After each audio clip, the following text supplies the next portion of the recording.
ಶಿಕ್ಷಕರ ಸಂಘದ ಅಧ್ಯಕ್ಷರಾದಂಥ ಶ್ರೀ ಅನಿಲ್ ಅವರೇ, ಪ್ರಪ್ರಥಮವಾಗಿ ಅನಿಲ್ ಮತ್ತು ಅವರ ತಂಡವನ್ನು ನಾನು ಅಭಿನಂದಿಸೋದಕ್ಕೆ ಇಚ್ಛೆ ಪಡ್ತಾ ಇದ್ದೀನಿ. ಯಾಕೆ ಅಂತಂದರೆ ಎಲ್ಲ ಚುನಾವಣೆಗಳು ಗೆಲ್ಲಬಹುದು, ಆದರೆ ಈ ಶಿಕ್ಷಕರ ಚುನಾವಣೆ ಗೆಲ್ಲೋದು ಬಹಳ ಕಷ್ಟ. ಯಾಕಂತಂದ್ರೆ ಎಲ್ಲ ಬುದ್ಧಿವಂತರು ಇರುವಂಥವರು ಶಿಕ್ಷಕರು. ಅವರು ವೋಟ್ ಹಾಕಿ ಗೆಲ್ಲಿಸೋದು ಅಂತಂದ್ರೆ ನಿಜಕ್ಕೂ ಕೂಡ ಅವರು ಬಹಳ ಕಷ್ಟಪಟ್ಟಿದ್ದಾರೆ ಅಂತ ಆ ಒಂದು ಭಾವನೆ ನನ್ನದು. ಹಾಗಾಗಿ ನಿಮ್ಮ ಮತ್ತು ನಿಮ್ಮ ತಂಡಕ್ಕೆ ನಾನು ಅಭಿನಂದನೆಗಳನ್ನು ಸಲ್ಲಿಸೋದಕ್ಕೆ ಇಚ್ಛೆ ಪಡ್ತಾ ಇದ್ದೀನಿ. ಈ ಒಂದು ಸಂದರ್ಭದ ಮುಖ್ಯ ಅತಿಥಿಗಳಾದಂಥ ಸಾಮೇಗೌಡ್ರೆ, ಶ್ರೀನಿವಾಸ ರೆಡ್ಡಿ ಅವರೇ, ಕೆಪಿ ಟ್ರಾವೆಲ್ಸ್ನ ಪ್ರಭಾಕರ್ ಅವರೇ, ಮುನ್ಸಾಮ್ ಗೌಡ್ರೆ, ವರದಪ್ಪನವರೇ, ನಮ್ಮ ವೆಂಕಟಗಿರಿಯಪ್ಪನವರೇ, ಸಣ್ಣಪ್ಪನವರೇ, ನಮ್ಮ ಎಲ್ಲ ಸ್ನೇಹಿತರು ಇದ್ದಾರೆ. ದಯವಿಟ್ಟು ಕ್ಷಮಿಸಿ, ಭಾಳ ಜನ ಇದ್ದಾರೆ.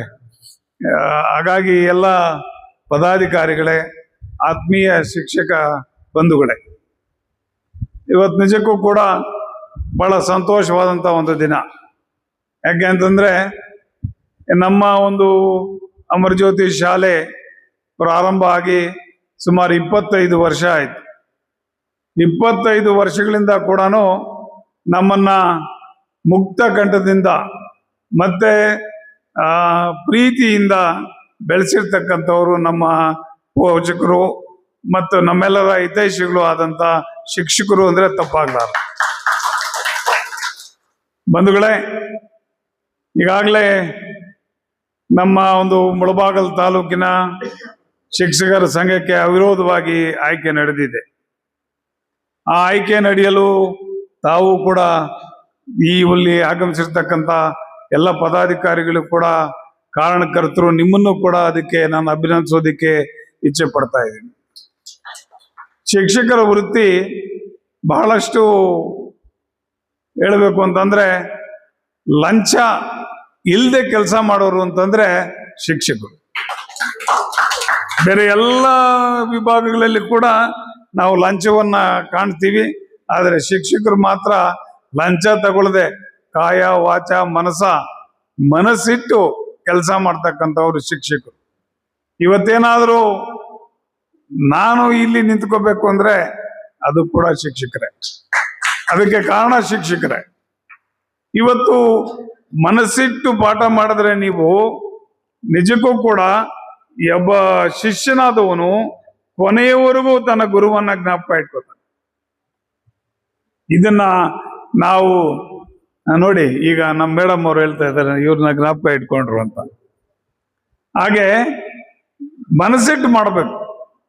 ಒಬ್ಬ ಗುರುವಾದವನು ತನ್ನಲ್ಲಿರ್ತಕ್ಕಂಥ ವಿದ್ವತ್ತನ್ನ ಪರಿಪೂರ್ಣವಾಗಿ ದಾರಿ ಎರೆದ್ರೆ ಆಗ ಅವನಿಗಾಗತಕ್ಕಂಥ ಸಂತೋಷ ಅದಕ್ಕಿಂತ ಮಿಗಿಲಾದದ್ದು ಇನ್ಯಾವುದೂ ಇಲ್ಲ ಅಂತೇಳಿ ನಾವು ಭಾವಿಸ್ಬೇಕಾಗ್ತದೆ.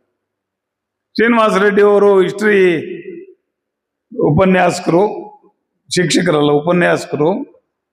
ಬಹುಶಃ ನಿಮಗೆ ಬಹಳ ಗೊತ್ತಿಲ್ಲದೆ ಇರೋ ವಿಚಾರ ಏನು ಅಂತಂದ್ರೆ, ನಾನು ಕೂಡ ಇತಿಹಾಸದ ಉಪನ್ಯಾಸಕನಾಗಬೇಕು ಅಂದ್ಕೊಂಡಿದ್ದೆ. ಹಿಸ್ಟ್ರಿ ಉಪನ್ಯಾಸಕನಾಗಿದ್ದೆ. ಅತ್ತಿಬೆಲೆನಲ್ಲಿ ನನಗೆ ಪರ್ಮನೆಂಟ್ ಲೆಕ್ಚರರ್ ಕೆಲಸನೂ ಕೊಟ್ಟಿದ್ದು. ಆದರೆ ನನಗೆ ಸುಮಾರು 4-5 ಜನ ತಂಗಿರಿದ್ದರಿಂದ ಅವರೆಲ್ಲರ ಒಂದು ಇದನ್ನು ಮಾಡಬೇಕಾಗಿದ್ದರಿಂದ ಅದನ್ನ ಬಿಟ್ಟು ನಾನು ವಕೀಲಿ ವೃತ್ತಿಗೆ ಬಂದೆ. ತದನಂತರ ವಕೀಲಿ ವೃತ್ತಿಗೆ ಬಂದ ನಂತರ ಕೂಡ ಈ ಪಾಠ ಮಾಡೋ ಗೀಳು ಹೋಗ್ಲಿಲ್ಲ. ಹಾಗೇನ್ ಮಾಡಿದೆ, ಗೌರ್ಮೆಂಟ್ ಕಾಲೇಜು ವುಮೆನ್ಸ್ ಅಲ್ಲಿ ಬಿಸ್ನೆಸ್ ಲಾ ಅಂತ ಒಂದು ಲಾಯರ್ಗಳು ಪಾಠ ಮಾಡೋ ಸಬ್ಜೆಕ್ಟ್ ಇತ್ತು. ಸುಮಾರು 8 ವರ್ಷ 10 ವರ್ಷ ಅಲ್ಲಿ ಬಿಸ್ನೆಸ್ ಲಾ ಪಾಠ ಮಾಡಿದೆ. ಅಲ್ಲಿಗೂ ನನ್ನ ಆಸೆ ಮುಗಿಲಿಲ್ಲ. ಬಾಯ್ಸ್ ಕಾಲೇಜಲ್ಲಿ ಬಿಸ್ನೆಸ್ ಲಾ 3 ವರ್ಷ ಪಾಠ ಮಾಡಿದೆ. ಅಲ್ಲಿಗೂ ನನಗೆ ಸಾಕಾಗ್ಲಿಲ್ಲ. ಲಾ ಕಾಲೇಜ್ನಲ್ಲಿ 3 ವರ್ಷಗಳ ಕಾಲ ಇದನ್ನ ಜನರಲ್ ಕಾಂಟ್ರಾಕ್ಟ್, ಸ್ಪೆಷಲ್ ಕಾಂಟ್ರಾಕ್ಟ್ಸ್ ಅನ್ನೋ ಸಬ್ಜೆಕ್ಟ್ ಅನ್ನ ಕೋಲಾರ ಲಾ ಕಾಲೇಜ್ನಲ್ಲಿ ಕೂಡ ಪಾಠ ಮಾಡಿ, ಅದು ಯಾಕೆಂತಂದ್ರೆ ಏನು ನಾವು ಪಾಠ ಮಾಡೋ ವೃತ್ತಿ ಇದೆಯೋ ಅದನ್ನ ಮಾಡಿದವನಿಗೆ ಗೊತ್ತು. ಅದು ಯಾರು ಪಾಠ ಮಾಡ್ತಾರೋ ಅವ್ರಿಗೆ ಗೊತ್ತಿರುತ್ತೆ. ಪಾಠ ಮಾಡೋರ ಒಂದು ಅದರಿಂದ ಬರ್ತಕ್ಕಂಥ ಮಾನಸಿಕ ತೃಪ್ತಿ ನಿಜನೇ.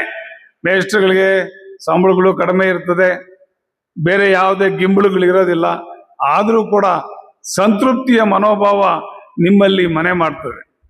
ಅದಕ್ಕೆ ನಾವೆಲ್ಲರೂ ಕೂಡ ಗುರುವಿಗೆ ಕೃತಜ್ಞರಾಗಿರ್ಬೇಕಾಗ್ತದೆ. ಈಗ ಗುರುವನ್ನ ನಿಮ್ಗೆಲ್ರಿಗೂ ಗೊತ್ತಿರೋ ರೀತಿ ಗುರು ಬ್ರಹ್ಮ, ಗುರು ವಿಷ್ಣು, ಗುರುದೇವೋ ಮಹೇಶ್ವರ ಅಂತ, ಸೃಷ್ಟಿಕರ್ತ, ಲಯಕರ್ತ, ಮತ್ತೆ ಎಲ್ಲ ಕೂಡ ಮಾಡ್ತಕ್ಕಂಥ ಒಂದು ಕೆಪಾಸಿಟಿ ಇರ್ತಕ್ಕಂಥವನು ಒಬ್ಬ ಗುರು. ಒಬ್ಬ ವ್ಯಕ್ತಿಯನ್ನ, ಒಬ್ಬ ಶಿಷ್ಯನನ್ನ ಪರಿಪೂರ್ಣ ವ್ಯಕ್ತಿಯನ್ನಾಗುವ ನಿಟ್ಟಿನಲ್ಲಿ ಒಬ್ಬ ಗುರುವಿನ ಕರ್ತವ್ಯ ಬಹಳ ಇರ್ತದೆ. ಅದರಿಂದ ಗುರುಗಳ ಒಂದು ಏನು ಸೇವೆ ಇದೆಯೋ ಅದನ್ನ ನಾವು ಯಾವುದೇ ರೀತಿಯಲ್ಲಿ ಬೆಲೆ ಕಟ್ಟಲಾಗದಂತ ಒಂದು ವೃತ್ತಿ. ಈ ವೃತ್ತಿಯಲ್ಲಿ ಇರ್ತಕ್ಕಂಥವ್ರು ನಿಜಕ್ಕೂ ಕೂಡ ನೀವು ಧನ್ಯರು ಅಂತ ನಾನು ಹೇಳ್ಬೇಕಾಗ್ತದೆ. ಹಾಗೇನೆ ನಿಮ್ಮ ಇದರಲ್ಲಿ ಕೂಡ, ನಿಮ್ಮ ಶಿಕ್ಷಕರಲ್ಲಿ ಕೂಡ ಬಹಳಷ್ಟು ಒಳ್ಳೆ ವ್ಯಕ್ತಿಗಳು ಕೂಡ ಇರ್ತಾರೆ.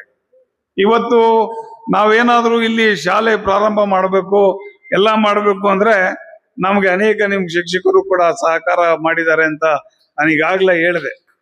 ಅದರಲ್ಲಿ ನಮ್ಮ ಸೊಣ್ಣಪ್ಪ ಅವರು ಕೂಡ ಒಬ್ರು. ನಮ್ಮ ಸೊಣ್ಣಪ್ಪ ಅವ್ರದ್ದು ಅಲ್ಲಿ ಈಗ ಏನು ಕಾಲೇಜ್ ಕಟ್ಟಿದೀವೋ ಅಲ್ಲಿ ಜಮೀನಿತ್ತು. ಆ ಜಮೀನನ್ನ ಸೊಣ್ಣಪ್ಪ ಅವ್ರನ್ನ ಈ ತರ ಕಾಲೇಜ್ ಕಟ್ಟಕ್ ಬೇಕು, ನಮ್ಗೆ ಇದು ಬೇಕು ಅಂತಂದಾಗ ರಿಜಿಸ್ಟರ್ ಮಾಡಿಕೊಟ್ಬಿಟ್ರು. ನಮ್ಗೆ ಹಣ ಕೇಳಲಿಲ್ಲ. ನಾನು ಸುಳ್ಳು ಹೇಳ್ತಾ ಇಲ್ಲ. ಅವರು ರಿಜಿಸ್ಟರ್ ಮಾಡಿಕೊಟ್ಮೇಲೆ ಅವ್ರು ನನ್ನನ್ನು ಹಣನೇ ಕೇಳಲಿಲ್ಲ. ಇಷ್ಟಕ್ಕೆ ಅಂತ ಮಾತಾಡಿದ್ವಿ, ಆಯ್ತಣ್ಣ ಅದು ರಿಜಿಸ್ಟರ್ ಮಾಡ್ಕೊಳ್ಳಿ ಅಂತಂದ್ರು. ಹೋಗಿ ರಿಜಿಸ್ಟರ್ ಮಾಡ್ಕೊಂಡ್ವಿ. ರಿಜಿಸ್ಟರ್ ಮಾಡ್ಕೊಂಡ ಮೇಲೆ 1 ತಿಂಗಳಾದ್ರೂ ಹಣ ಕೇಳಲಿಲ್ಲ. ಮತ್ತೆ ನಾನು ಫೋನ್ ಮಾಡಿದೆ, ಸೊಣ್ಣಪ್ಪವ್ರೆ ಇದು ದುಡ್ಡು ನಿಮ್ಗೆ ಇನ್ನೂ ತಗೊಳ್ಳಿಲ್ಲ, ನಮ್ಮ ಹತ್ರ ಇದೆ ಅಂತೇಳಿ ಹೇಳಿದ್ಮೇಲೆ ಆಯ್ತಿರೋಣ ಹೇಳ್ತೀನಿ ಅಂತೇಳಿ ಆಮೇಲೆ ಯಾವತ್ತೋ ಒಂದ್ ದಿವಸ ಬಂದು ಹಣ ತಗೊಂಡವ್ರು. ಇದು ಒಬ್ಬ ಶಿಕ್ಷಕರಲ್ಲಿ ಇರ್ತಕ್ಕಂಥ ಒಂದು ಒಳ್ಳೆ ಗುಣ ಅಂತೇಳಿ ನಾನು ಹೇಳೋದಕ್ಕೆ ಇಚ್ಛೆ ಪಡ್ತಾ ಇದ್ದೇನೆ.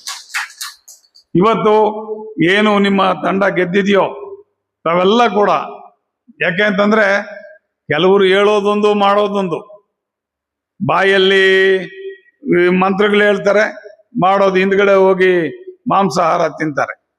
ಇದೆಲ್ಲ ಕೂಡ ಒಳ್ಳೆ ವಿಚಾರ ಅಲ್ಲ. ಏನು ಹೇಳ್ತೀವೋ ಅದನ್ನ ನಡ್ಕೋಬೇಕಾಗ್ತದೆ. ಹೇಳೋದೊಂದು ಮಾಡೋದೊಂದು ಆದ್ರೆ ಅದಕ್ಕೆ ಜನ ಕಣ್ತೆರೆದು ನೋಡ್ತಾ ಇರ್ತಾರೆ. ಯಾರು ಕೂಡ ಮೂರ್ಖರಿಲ್ಲ, ಎಲ್ಲ ಕೂಡ ಬುದ್ಧಿವಂತರೇ. ಏನು 1 ಸಾರಿ ಮೋಸ ಮಾಡಬಹುದು, 2 ಸಾರಿ ಮೋಸ ಮಾಡಬಹುದು, ಆದ್ರೆ ಪರ್ಮನೆಂಟ್ ಆಗಿ ಯಾರನ್ನು ಮೋಸ ಮಾಡೋದಕ್ಕೆ ಆಗೋದಿಲ್ಲ. ಇದನ್ನ ಯೋಚನೆ ಮಾಡ್ಕೋಬೇಕು. ಹಾಗಾಗಿ ಏನು ನಾವು ನುಡಿತೀವೋ ನುಡಿದಂತೆ ನಡೀಬೇಕು. ನೀವೀಗಾಗಲೇ ನಿಮ್ಮ ಮಕ್ಕಳಿಗೆಲ್ಲ ಹೇಳ್ಕೊಡ್ತೀರಿ, ಏನು ನುಡಿದಂತೆ ನಡಿಬೇಕು, ಸತ್ಯಸಂಧರಾಗಿರ್ಬೇಕು, ನ್ಯಾಯಯುತವಾಗಿರ್ಬೇಕು. ಏನು ಈ ವಿಚಾರಗಳನ್ನ ತಾವು ಹೇಳ್ಕೊಡ್ತಿರೋ ಇದನ್ನ ನಾವು ಕೂಡ ಅಳವಡಿಸ್ಕೋಬೇಕಾಗ್ತದೆ. ನಾವು ಇನ್ನೊಬ್ಬರಿಗೆ ಉಪದೇಶ ಮಾಡೋಕ್ ಮೊದಲು ನಾವೇನು ಅಂತ ನಾವು ಆತ್ಮವಿಮರ್ಶನೆ ಮಾಡ್ಕೋಬೇಕಾಗ್ತದೆ. ನಾವು ಕೂಡ ನಾವು ಹೇಳಿದ ರೀತಿ ನಡ್ಕೋಬೇಕಾಗ್ತದೆ. ಅದನ್ನ ನಾವು ನಮ್ಮ ಜಿಲ್ಲೆಯ ಅಧ್ಯಕ್ಷರಲ್ಲಿ ಮನವಿ ಏನು ಅಂತಂದ್ರೆ, ಯಾಕೆಂತಂದ್ರೆ ನಮ್ಮ ಏನು ಶಿಕ್ಷಕರಿದ್ದಾರೋ ಬಹಳಷ್ಟು ಕಷ್ಟಗಳನ್ನ ನೋವುಗಳನ್ನ ಅನುಭವಿಸ್ತಾ ಇರ್ತಾರೆ.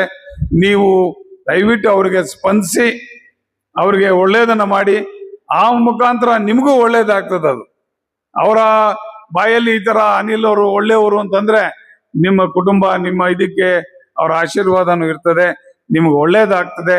ಮತ್ತೆ ಶಿಕ್ಷಕರೆಲ್ಲರೂ ಕೂಡ ನಮ್ಮ ಮಕ್ಕಳ ಅಭ್ಯುದಯಕ್ಕೆ ಎಲ್ಲಾನು ಕೆಲಸ ಮಾಡಬೇಕು ಅಂತ ಹೇಳ್ತಾ ನನ್ನ 2 ಮಾತಾಡ್ಲಿಕ್ಕೆ ಅವಕಾಶ ಕೊಟ್ಟಂತ ಎಲ್ರಿಗೂ ವಂದಿಸಿ 2 ಮಾತು ಮುಗಿಸ್ತಾ ಇದ್ದೇನೆ. ಜೈ ಹಿಂದ್, ಜೈ ಕರ್ನಾಟಕ.